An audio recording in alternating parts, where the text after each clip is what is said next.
the marvelous story of the person that bought an AI-guided vacuum cleaner. And it roamed around the house like an automated vehicle. And a few weeks later, they had a pop-up that showed pictures of curtains that would look well in their sitting room because there was a camera. Of course, it needs a camera in order to guide itself around the room, but the camera was taking pictures and sending them on to a commercial enterprise that she knew nothing about. And I suspect this could be multiplied endlessly. In the UK, I believe, just ordinary CCTV, most of us appear on it every 5 minutes if we're outdoors, and dear knows how often if we're indoors. So I think we are being listened to.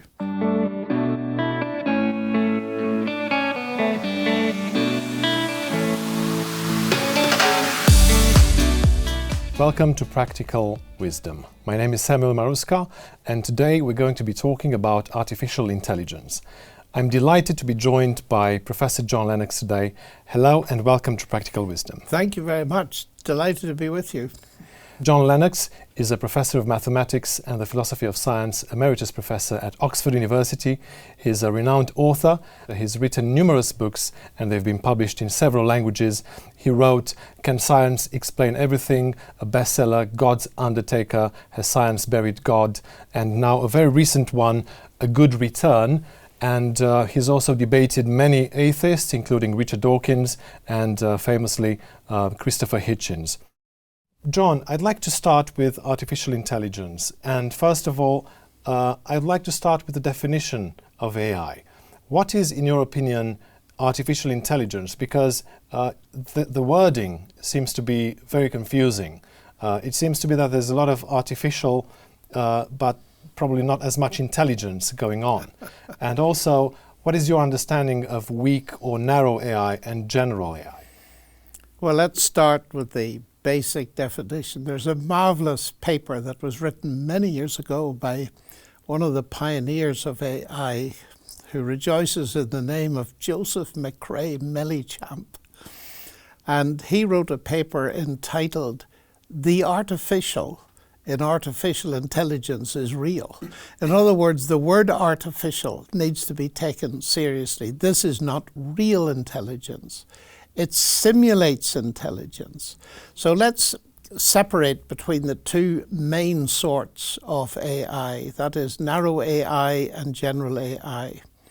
Narrow AI typically is a system that involves a large database, a computer, and an algorithm for sorting that database that does one thing and one thing only that normally requires human intelligence to do. So let's have an example of that. For instance, the X-rays of lungs, which sadly is a very important thing in these days of COVID, or at least in its aftermath.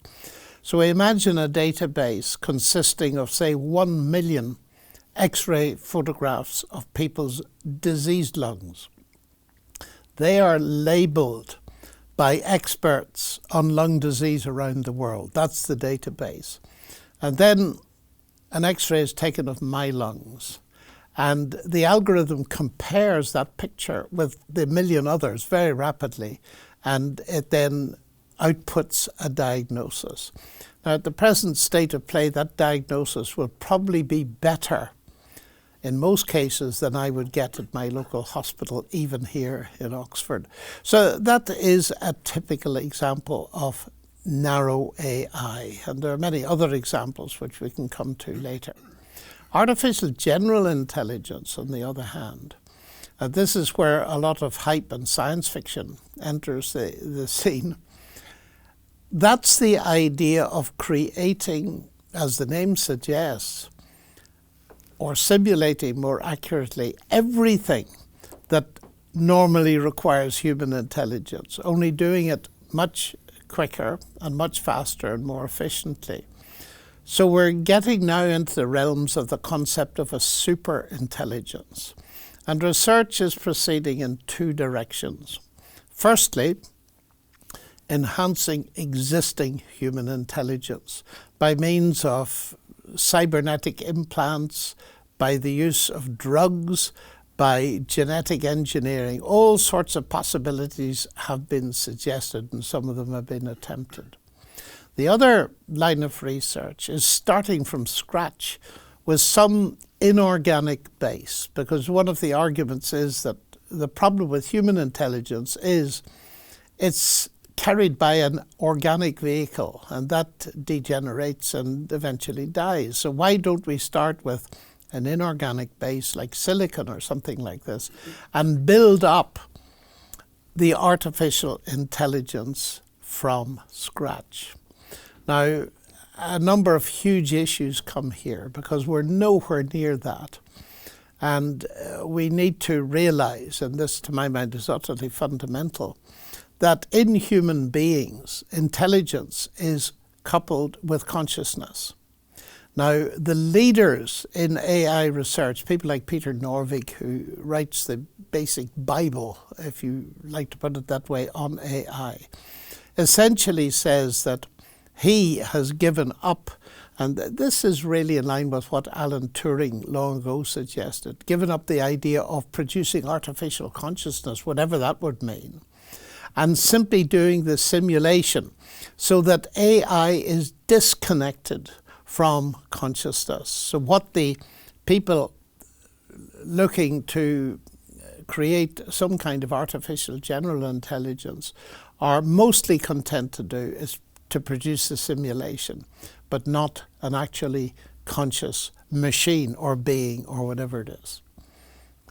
So you're saying that artificial intelligence doesn't have consciousness, and there's a divide between artificial intelligence, robotics, machines, and consciousness and human consciousness on the other hand. I am. There's no overlap between them. And one of the reasons for that is very simple. No one has any idea what consciousness is.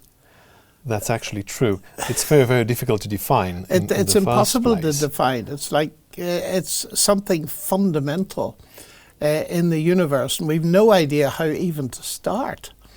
And so the whole notion of qualia and awareness and all this kind of thing, no one has got anywhere near simulating it. And a lot of hype about some of the machines, the very rapid processing machines we've got that look as if they're intelligent, the hype that they are actually conscious is nonsense actually, and is regarded as such by experts. Now we have Bertrand Russell, we have philosophers of language like John Searle, and more recently we have Roger Penrose, who all have some ideas and have written about what consciousness is. Now John Searle said that consciousness is a mystery. Although in the past, in the science, we had the hard problems of science, that was matter and movement.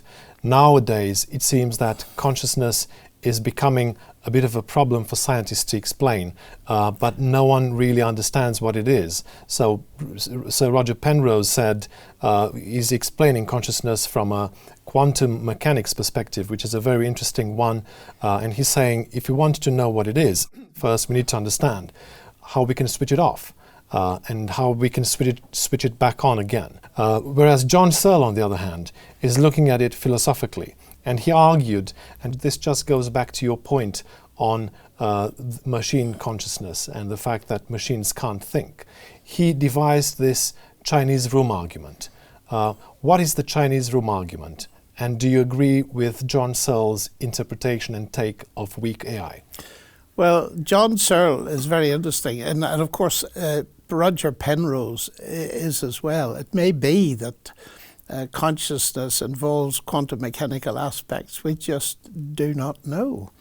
And any speculation is worth having, especially when it comes from a mind as bright as his, because in my book he's one of the brightest mathematicians around, so always worth taking very seriously. But John Searle's idea is that you could mimic consciousness in connection with the Chinese language. That the idea is that you have this room and it contains all sorts of tablets on which instructions are written in Chinese characters. And the person in the room is, for example, fed a question written in Chinese from outside. He doesn't understand Chinese, but he's got rules that deal with what he sees in front of him in terms of symbolism. So he goes to the appropriate box and takes out what the instructions say is related to that, and he passes it out through the window. And the person outside is satisfied with the response and thinks that the man inside understands Chinese when he doesn't understand a single word of it. And therefore, what Searle was doing there was, in a sense, suggesting that the Turing test is not sufficient to establish consciousness. Alan Turing's idea that if a computer could convince a person interacting with it that it was human, then that was enough. It had passed the test and therefore could be regarded as conscious. And Searle showed that that is not true. And of course, people have then tried to ratchet up the Turing test and develop other versions of it. But there's always this elusive, what is consciousness question? And until we've got better answers of that, I think the quest is virtually hopeless, which is why, as I said earlier, many of the leaders in AI have given it up. Because for practical purposes, in terms of the world economy and doing things, you don't need consciousness, provided what you're doing is what normally takes a conscious person to do. And there have been huge developments in that direction, but none of them goes anywhere near consciousness. Now, going back to what you said about Alan Turing, he wrote this famous paper in 1950 about machines and whether machines can think. Yes. He also wrote about the imitation game Yes. In that paper. Now, is artificial intelligence simply imitating the human brain? What about artificial intelligence? I think the key there, possibly, if I understand your question correctly, is that so far AI is based, as has been pointed out, particularly by Penrose and others, on the concept of an algorithm. That is a very sophisticated, maybe, set of rules. And a lot of us in school learned the Euclidean algorithm for finding the greatest common factor of two numbers, that kind of thing.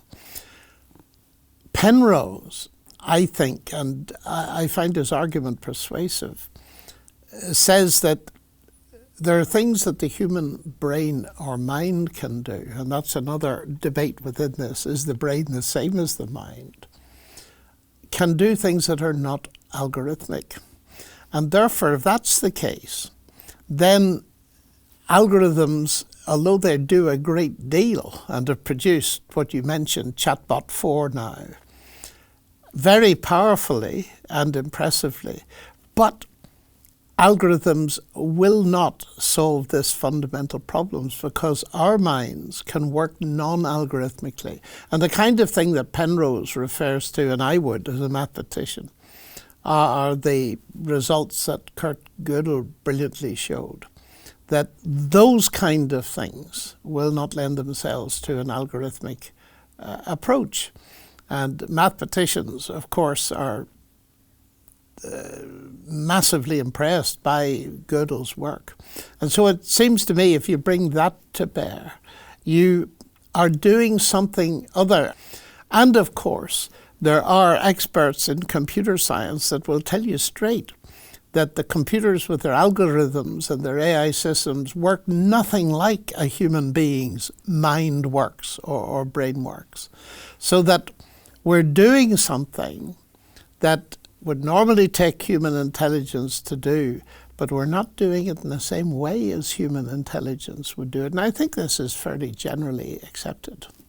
I think that's a very valid point that you're making there. The fact that AI doesn't work in the same way as the human brain, as the human mind. There might be a debate there whether it's the same thing or not. But you say it's different because our human mind is not algorithmic. So in that respect then, it seems to me that most AI language uses words like neural networks or intelligence or deep learning, and so on. Now, this seems to me to be more like describing a brain function, but it's quite different. The brain works quite differently. So a neural network, in artificial intelligence, the word nodes is used rather than a neural. So it works on different layers, and it's all algorithmic, whereas the human brain works in a whole different way. It has around 100 billion neurons, and each neuron has several thousands of synapses or connections. Correct. And in children's brains, the neurons are even better developed, and actually they don't have the connections, but they're building connections up to the age of 2 at a rate of 700 connections per second, neural connections per second. So the human brain works very differently to a neural network. What is a neural network? Well, let's talk about language, which is your speciality, I believe. I am concerned about this highly anthropomorphic language that's used because it's very misleading. In fact, the term artificial intelligence is misleading, and that's why my friend, because I know him, Ray Mellichamp, entitled his paper that way. The artificial is real, but the language that's used actually erodes the real distance between the AI machine and the actual human being who's operating it, or the human whose intelligence is being simulated in playing that imitation game. And a neural network is a mathematical construct and is nothing like what we've got in our brain, but because there are certain similar features through connections and so on, they use the word neural, and people think it is a copy of the human brain. And of course, it's nothing like that. We get, I'm afraid, bamboozled by language, and a great deal of the hype associated with AGI comes exactly from that the language is driving the ultimate philosophy, and people think that they're really getting to a real artificial general intelligence, if you don't mind me putting it that way, when in fact the only thing that we're moving towards is more and more anthropomorphic language that's deceiving us. And you talk about the language of AI, and we know, of course, there are language models, and now famously we have ChatGPT, ChatGPT 3, and now ChatGPT 4. Now, this is a very powerful tool, and it produces, as we know, output that sometimes you can mistake for a human. So the language is very, very good and very, very accurate, and you can use it for various purposes. I can see the potential of this being used for commercial reasons and in many areas of life. So I think it's a revolutionary technology. But Noam Chomsky wrote an article in the New York Times recently about the false promise of ChatGPT. And he said that the human brain doesn't understand language and learn language in the same way as ChatGPT, because, he said, he argues that children learn language quite differently. They have a very limited input. So it's what we call the poverty of the stimulus in linguistics.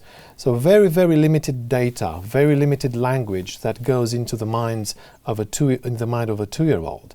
And yet a 2-year-old, 3-year-old then is able to produce amazingly rich language, grammatically correct, syntactically correct sentences, well-formed grammatical sentences, based on very, very limited data, very limited input. Whereas ChatGPT, for instance, works with vast amount of data. Obviously, it's all text from the internet collated, and based on that, it predicts what the next best word should be in a text. What is your thought on that? Well, I have always been interested in Noam Chomsky and his ideas because he rather drove a bulldozer through simplistic notions of the evolution of language. That's another topic, of course, but Darwin used that, the evolution of language, to say what had possibly happened in biology. And Chomsky came to the viewpoint that there must have been an explosion, like the Cambrian explosion, in language because of this amazing facility that children have. And he's always worth listening to. I had him on the show. Had you really? Yes. Oh, that's fascinating. I must listen to that. I'd love to, because he's one of the people that has influenced me in my thinking. He, in what you say, I read the New York Times article, and I sympathize with it. ChatGPT-4 is impressive when it doesn't have to be creative. And it's very capable of making mistakes because, of course, it is not understanding what it puts out. And that seems to be the crucial distinction. There is no understanding. And it is known, even in its latest iteration, to make up things where it doesn't have an answer, which are completely fallacious. And it is going to be very useful for writing things like sports report or O-level essays, maybe even A-level essays. I think the latest is that ChatGPT-3, is it passed a second-year medical exam in the United States for doctors. There's huge risk with it, and I think it was in yesterday's Times, maybe today's Times, they were talking about the huge potential for fake news coming out of ChatGPT-4. And if you couple that together with the fact that AI systems can make you visually say anything they want you to say, the potential for spreading misinformation is absolutely colossal. And of course it will be weaponized. There are great dangers there. It's very interesting, actually. I was doing a seminar with a number of senior teachers in further education colleges in the UK, and I raised this question. I said, how many of you have stopped your students writing essays? And several hands went up. How many of you think students should be allowed to use this? And several hands went up. So it was very interesting that there's a division of opinion. And the thing looks as if clearly it's here to stay. It'll probably be embedded in something like Microsoft Word so that none of us will be able to avoid it. But I think we need to be aware of the fact that it has, to my mind, the risk of killing creativity. You mentioned Microsoft Word there, and of course you wrote 2084, a very well-known book about artificial intelligence. And in your book you say, physicist and cosmologist Tax Tegmark, president of the Future of Life Institute at MIT, made this rather grandiose statement. And I quote, "In creating AI, we're birthing a new form of life with unlimited potential for good or ill." And then he continued to say, "How much science lies behind this statement is another matter, since to date all AI and machine learning algorithms are, to quote the neat phrase of Rosalind Picard, no more alive than Microsoft Word." That's right. And I think Rosalind's right. She's someone very well worth listening to. And actually, it's good that you mentioned her, because her work in the affective computing lab, she's really developed a whole field of AI science on her own. And it's being used to help children. For example, she's developed a smart watch that recognizes if the wearer is about to have a convulsive fit or something like that. And it's saving lives. But I think that's absolutely right. She's punctured the balloon very well indeed. Tegmark, of course, is one of these people who tends to make very grandiose statements, and he's the one who produces these futuristic scenarios of how a superintelligence will be created and take over the world, which is something I mentioned in my book. And if you don't mind me saying so, that book is about to be revised. There's so much been happened since I wrote it only 3 years ago that the publishers asked me 2 weeks ago, would I produce a revision? But I've been working on that for the last 3 years anyway, so it should be ready fairly soon. I'm very much looking forward to reading the new edition, and I appreciate that this field is developing very, very quickly, so you will have lots of new material in there. I look forward to that. Going back to your point on artificial intelligence, ChatGPT, and deepfake videos, you talked a little about the dangers of AI. So you said this can be weaponized from ChatGPT to artificial intelligence in general, to robotics and so on. And there's a very famous video of Ukrainian President Zelensky saying, it's a deepfake video of the president of Ukraine saying that soldiers should surrender. So people can use this, and I can understand the potential of this technology in a US presidential election, for instance. So in your opinion, what are some of the dangers of AI, especially ChatGPT? Well, we can start much earlier on because much simpler AI technology has its problems. I often make a general point. The ethics of AI we need to take very seriously because technology tends to develop much more rapidly than its ethical underpinnings. And that has led to a recent situation with the development of ChatGPT 4 that Elon Musk plus the founder of Apple plus over 1,000 other experts have said, look, we need to stop. We cannot afford to go beyond GPT-4 unless we've got serious ethical underpinning, which just doesn't exist. Now, some years ago, there were set up what is called the Asilomar principles. It was a conference in a town of that name, I believe, giving what are pretty obvious common sense ethical principles based on the morality that most sensible people would consider reasonable. But the problem is, as every business executive knows, it's one thing having the rules written up on your wall. It's another thing getting them into the hearts of your senior executives and board. And that is a huge problem, the policing of this. Take, for instance, the example we started with, which uses recognition technology to recognize X-rays. Now, closed-circuit video recognition technology has moved to recognize faces, and not only faces, gaits, so that the most recent Chinese iteration of this can recognize a person from the rear. They don't have to see the face. Now, you can see immediately that that kind of technology is very useful to a police force trying to pick a terrorist out of a football crowd. But on the other hand, as we sadly know, that knowledge and a huge state-controlled database in the hands of an authoritarian state can be used to suppress an entire minority culture, as is happening in the Uyghur population in Xinjiang in China.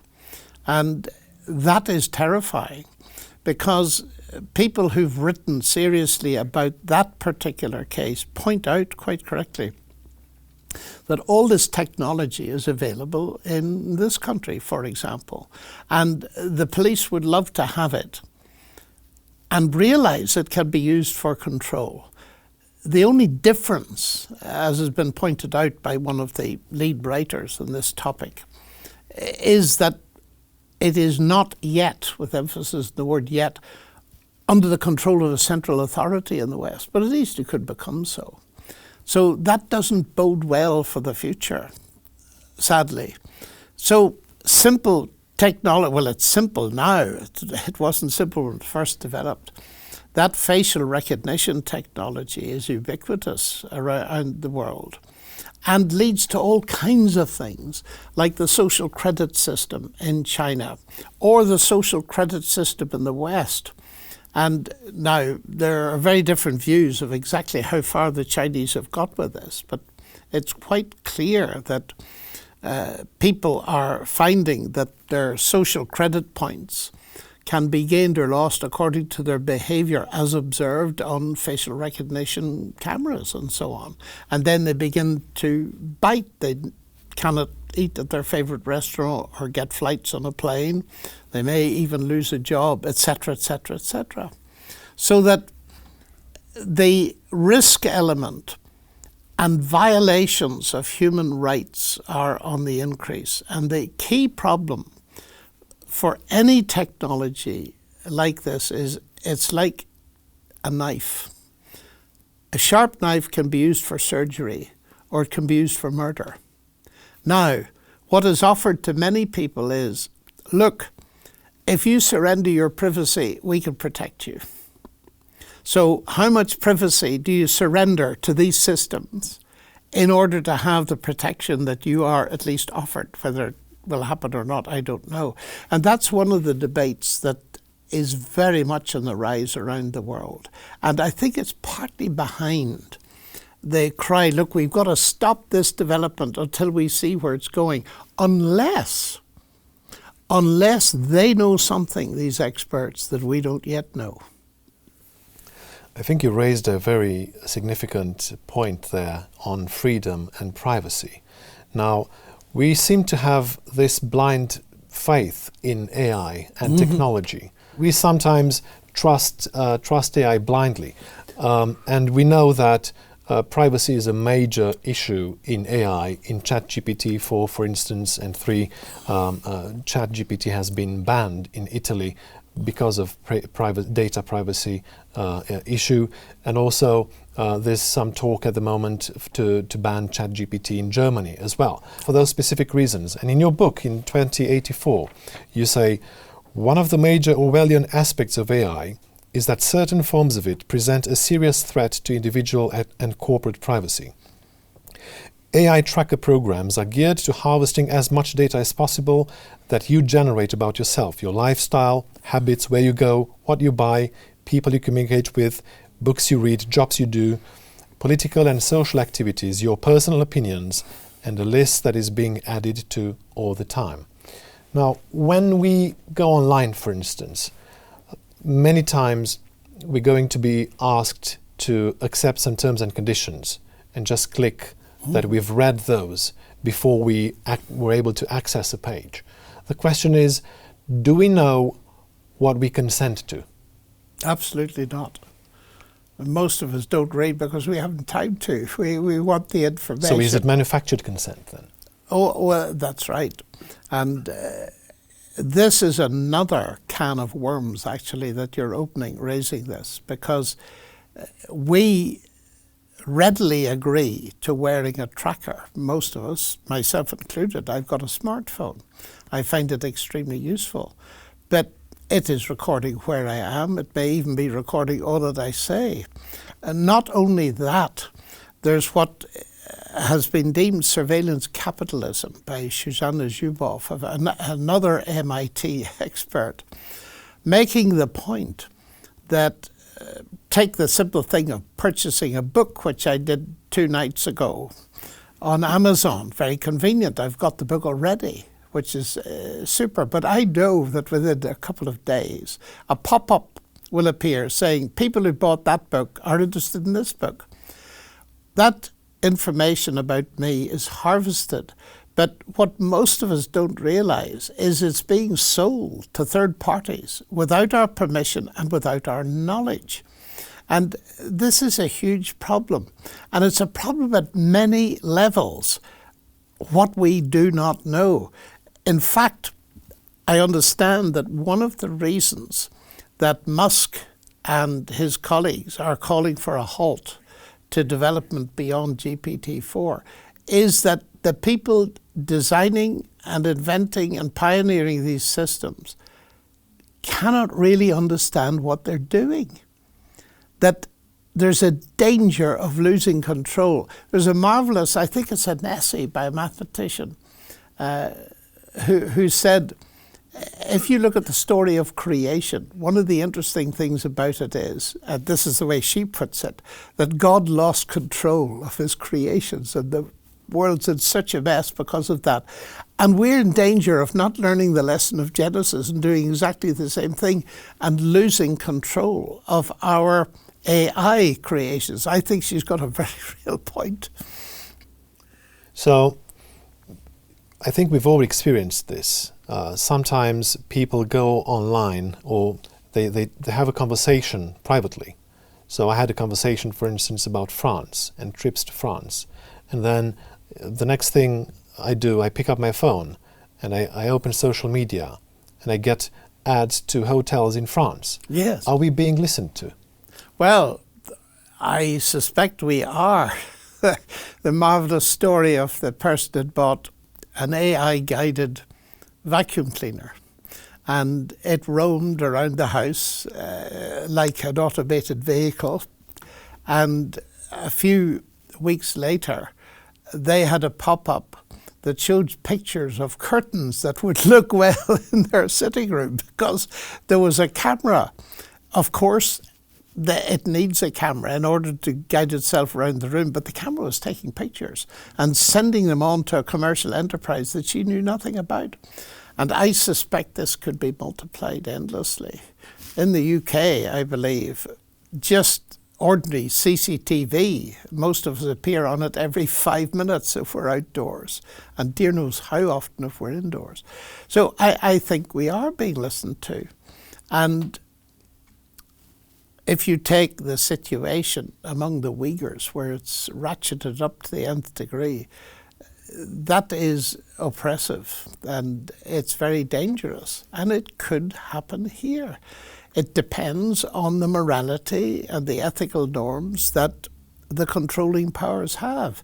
And this is where it gets really serious, because what a lot of this raises in my mind and the mind of others is, what value and what status does a normal human person have, an intelligent human being? Because the attempts to replicate as much as possible of what we can do, but to do it in an uncontrolled fashion, risks undermining our concept of the value of human beings. And we can see that devaluation coming, which is another side of the ethical questions, in the way in which people take the simple example of applying for a job. Now, very often, you don't have an interview person to person. You speak into a machine and you're rejected even before you've met anybody. And that makes people feel undervalued and devalued. To say nothing, of course, of the other side of that, which is that AI systems are going to take over a lot of jobs. And that raises questions, particularly in the developed world, where they don't have the infrastructure or the educational structure to teach people how to take advantage of the jobs in the new technology. So it's going to lead, well, some people have suggested, to a massive unemployable cohort of people, which would be terrifying. I think that is very important. And you also mentioned that there are some biases, and you talk about the morality of AI. Now, if we go back to ChatGPT, I wrote some text, I input some text into ChatGPT and asked ChatGPT to give me 10 positive and negative reasons for visiting a small town in the United States. So in the negative list, I got a couple of negative things, right? So I've got things like low employment rate, not much of a nightlife in that town, conservative values, and others. As negatives. As a negative. I was surprised to see conservative values as a negative given by ChatGPT. So the question is, John, in terms of the morality of AI, how is it that someone else's values from Silicon Valley are to be imposed onto someone from the countryside, from a village, from Bangladesh? And why are those values better than another person's in another area in the world? Well, they may be much worse. And I think that puts the finger on it, that all of the AI systems, and the more sophisticated they are, the more likely they are to enter into the ethical situation. Those systems have to be programmed. And inevitably, if there's ethical programming, simple example is the self-driving car, that it has to make the kind of choice that's often put to students of ethics, the switch tracks dilemma. If the car is coming down the road and its sensor picks up an old man with a donkey in the center of the road, if it swerves to the right, it's going to hit a line of children, and if it swerves to the left, it's going to hit a bus full of old age pensioners. It has to do one of those three things. Now, the programming will reflect the ethical viewpoint of the programmer. And we live now in probably the second generation of people who, in the West, have no shared ethical worldview. And that's why I say very often to people who are scared of AI, which is another topic, I say to the scientifically minded, look, we need people in there who are doing really good research like Professor Pickard, but also who've got ethical roots themselves, who can sit at the table and contribute to the direction in which things are moving. Now, there's a knee-jerk reaction in Elon Musk and other people like him, and one can appreciate it. At least somebody's saying stop. But the grounds for that, because the philosophy, on the other hand, and it's the philosophy that worries me most, and it's been around for a very long time, if it can be done, it must be done. That's the scary philosophy. And when vast sums of money are involved in it, you think of the billions that are now being put into AI, when it was just a trickle a relatively few years ago. In fact, AI nearly went defunct for a while. It shows that there are fortunes to be made and lost in this area. And money creates huge pressure. It's not a moral pressure, but it's a pressure on people.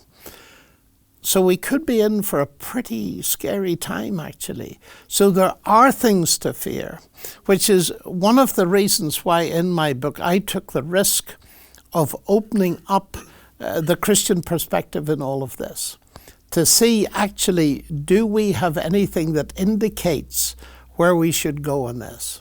Now, of course, the big question is, what should we do about it? That depends entirely on who we are. The average person who's using a smartphone has no input, or virtually no input, apart from refusing to buy the thing, into the general ethical underpinning of this. But there are influencers, serious people, and we need all the help we can from ethicists and philosophers and folks like this, who will stand back from the whole thing and say, like Musk and co, hey, stop, we need to sort something out before we go further. Because we're actually now, for probably the first time in history, on the edge of a technology that we don't really understand. And it could run amok in some way or other. It's interesting you brought in Christianity there, and of course you talk about this in your book 2084. Now, in terms of ethics, John, can we have a robust ethics of AI outside of the idea of God? Well, I would actually challenge the idea of having any real ethics at all outside the idea of God. One of the writers that has influenced me to a certain extent, I spent a lot of time in Russia, is Fyodor Dostoevsky. And in his famous novel, The Brothers Karamazov, he has this famous statement, "Если Бога нет, то и всё позволено." If God does not exist, then everything is permissible. Now, of course, he didn't mean that atheists can't behave. Of course they can. From where I sit as a Christian, every man and woman, whether they believe in God or not, is a moral being. And therefore they have a moral base, which is ultimately, whether they believe in God or not, attached to God. What Dostoevsky meant was, there's no rational base for morality if you don't believe in God. Now that brings us directly back to Nietzsche, I think, who hugely influential, I think, stands behind all this, because he was a serious atheist. And he saw that if people rejected God, then the morality, to say that they are keeping a Christian morality just doesn't make sense. Because once you kill God, in the end you kill morality. And the more I read of that, the more sense that makes to me philosophically. And it's hugely important, but people cannot see it. And they keep on saying, well, of course I can be good without God and all this kind of thing. And in a sense they can, but that's only because as creatures of the living God, they have an inbuilt moral compass. But of course we can suppress that to such an extent and teach people that it doesn't exist until they begin to believe that. And then we see the world as it is today, where morality gets relativized. The UK government is investigating how best to regulate the AI industry and AI in general. And there's been a report, a white paper, that was proposed at the end of March, titled A Pro-Innovation Approach to AI Regulation, in which the government is proposing five main pillars that they want to tackle and regulate AI in general, including they're approaching fairness and making it accessible and safe for everybody. What aspects of AI do you think should be regulated first? Well, those are the obvious things, and you'll find those in the Asilomar principles. What rather has taken me aback is that the UK is not taking regulation as seriously as some other countries. And there's been quite a cry about that. Why aren't we doing more about it? So I haven't actually read the details there. Again, the difficulty is any of us can sit down and think of basic moral principles if we got any ourselves. It's the implementation's the problem. How do you get a rogue state to listen? Well, they won't. And historically, it's interesting that for example, Hitler made agreements and treaties in his political infancy, but when he got the power, he tore them up.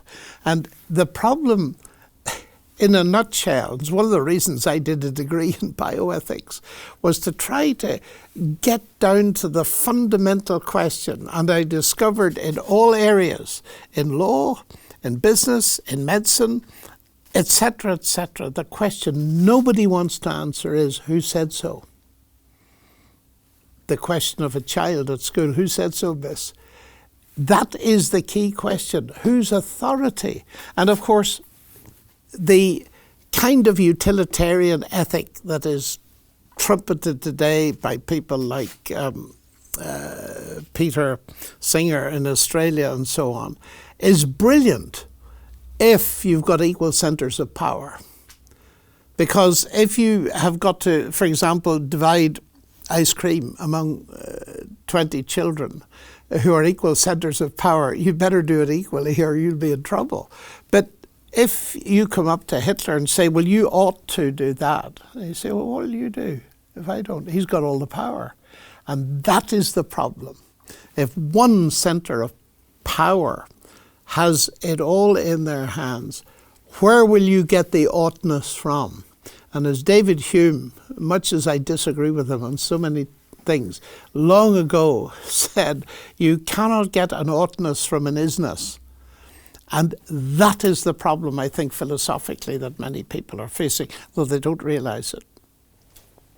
You mentioned children, John, and I want to ask you about AI and children. Yeah. Now, when I grew up in Eastern Europe, I didn't have any technology. There were no screens, of course. And we know that children learn language in a certain way. We know that language is not accessible to the consciousness, and a lot of language is internal language.